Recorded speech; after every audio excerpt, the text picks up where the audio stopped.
Today we are drawing Dunsparce, the land snake Pokémon. Fans have spent over 2 decades begging Game Freak to turn this thing into a majestic dragon, or a literal god. But let's be real, it has the exact vibe of an entry-level employee who fell asleep under their desk during a mandatory wellness seminar. It is supposedly based on the mythical Tsukinoko from Japanese folklore, a legendary, elusive creature. Instead, we got a biological potato that looks like a deflated pool toy. As I block out the rough sketch and the basic shapes here, you can see it's literally just a cylinder of pure apathy. No sharp edges, no dynamic flow, just a creature that decided gravity was a personal attack and gave up entirely. Let's start moving into the clean line art phase here and address the absolute audacity of its Pokédex entries. According to the official lore, when Dunsparce is spotted, it escapes by burrowing backward into the ground with its tail. Think about the physics of that for a second. It is a 3-foot-long, 30-pound tube of sluggish meat. Burrowing backward through solid earth requires the core strength of an industrial jackhammer. And this thing doesn't even have a core. It has a tail shaped like a Fisher-Price hand drill, which I am lining right now. Look at this thing. It looks like a cheap plastic garden trowel from a dollar store. If you look closely at the design, it doesn't even have threads to grip the dirt. If Dunsparce actually tried to drill backward into compacted soil, it wouldn't magically escape. It would just aggressively vibrate in place until a Pidgeot swooped down and ate it. And then there are these tiny, pathetic little wings. I'm meticulously lining them right now, giving them the exact amount of detail they deserve, which is practically zero. The Pokédex claims it can float slightly using these wings.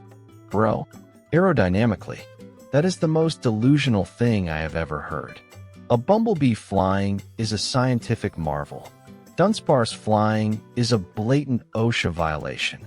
Those wings couldn't lift a heavily discounted sandwich, let alone 30 pounds of depressed snake. Now that the line art is locked in, let's lay down some flat colors. We are going with this sickly, jaundiced yellow and a slate blue that completely lacks ambition. I am shading the underbelly now, trying to capture the absolute misery of its evolutionary lineage. For 9 generations, 2 entire decades of real-world time, fans theorized that Dunsparce was secretly a dormant dragon. They thought it was going through a Magikarp situation, where if it just suffered enough, it would burst into a majestic, world-ending serpent. So what did management finally do in Generation 9? What was the grand payoff for 20 years of unpaid overtime and brand loyalty? They added another segment to its body. They literally just copy-pasted its middle section, called it Dunsparce, and called it a day. That isn't a magical rebirth, bro. That is the corporate equivalent of getting a pizza party instead of a holiday bonus. It's the biological definition of restructuring the department without giving anyone a raise. I'm blending the shadows around its chin now, if you can even legally call it a chin. I want these colors to perfectly reflect the existential dread of realizing your peak potential is just becoming a slightly longer version of your current disappointment.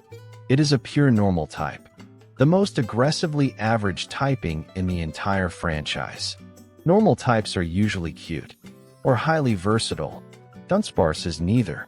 It's just there, taking up server space. It doesn't command the elements. It doesn't warp time and space. It just pays taxes and dies. Let's move into the final detailing, adding some highlights to its glazed-over eyes and a little bit of background texture.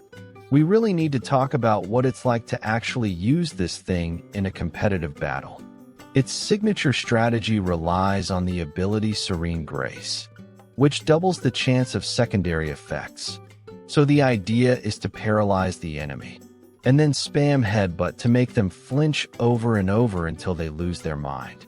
On paper, that sounds incredibly toxic and completely broken. In reality, Dunsparce has a base speed stat of 45, A geriatric shuckle running errands on a Sunday morning has more momentum. By the time Dunsparce actually sets up its paralysis, it has already been hit by a devastating close combat and sent directly to the Shadow Realm. Even if it somehow gets an attack off, its physical attack stat is a miserable 70. You could headbutt an opponent 30 times in a row and they would just stand there, politely waiting for you to finish your tantrum. It is completely delusional to think this thing is carrying the team. It's literally built like a speed bump. The highlights I'm painting on its back right now are the only shiny things in its entire career. And there we have it, the finished masterpiece. Let's zoom out and just take in this 3-foot monument to wasted potential. Look at it, radiating zero energy, completely unfazed by the fact that it is a walking punchline. It is the patron saint of doing the bare minimum. It teaches us a deeply uncomfortable lesson about adulthood. Sometimes you don't get the magical glow up. Sometimes you don't become a terrifying dragon. Sometimes you just get slightly longer. And your back hurts a little bit more. So, yeah, if you want to watch me meticulously render more of Game Freak's most depressed employees, do the standard internet routine. Like the video, leave a comment if you are also deeply triggered by Dunsparce evolution, and subscribe if you want. Or don't. I'm going to go stare at a spreadsheet until my vision blurs. Goodbye.